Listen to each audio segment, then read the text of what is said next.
નમસ્કાર મિત્રો, અમારી ગુજરાત ખબર ચેનલમાં તમારું સ્વાગત છે। મિત્રો, દેશ દુનિયાની તાજા ખબર જાણવા માટે અમારી ચેનલને મિત્રો તમે અત્યારે સબસ્ક્રાઇબ કરી દેજો। જી હા મિત્રો, અત્યારે હાલની સૌથી મોટી અને દુઃખદ ખબર મળી રહી છે। સોનિયા ગાંધીને લઈને એક મોટા સમાચાર મળી રહ્યા છે। આપને મિત્રો જણાવી દઈએ કે સોનિયા ગાંધી વિરુદ્ધ એફઆઈઆર દાખલ। જી હા મિત્રો, વિગતવાર વાત કરવામાં આવે તો દિલ્હી રાઉઝ રિવ્યુ કોર્ટમાં કોંગ્રેસના ભૂતપૂર્વ ત્યારે અધ્યક્ષ સોનિયા ગાંધી વિરુદ્ધ ગુનાહિત ફરિયાદ દાખલ કરવામાં આવી છે। તેમના પર ભારતીય નાગરિકતા મેળવ્યા પહેલા મતદાર યાદીમાં નામ નોંધવા માટે નકલી દસ્તાવેજનો ઉપયોગ કરવાનો આરોપ છે।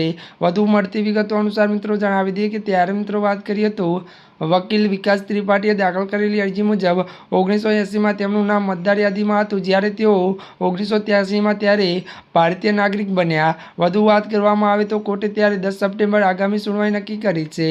જી હા મિત્રો, અત્યારની આ સૌથી મોટી ખબર મળી રહી છે।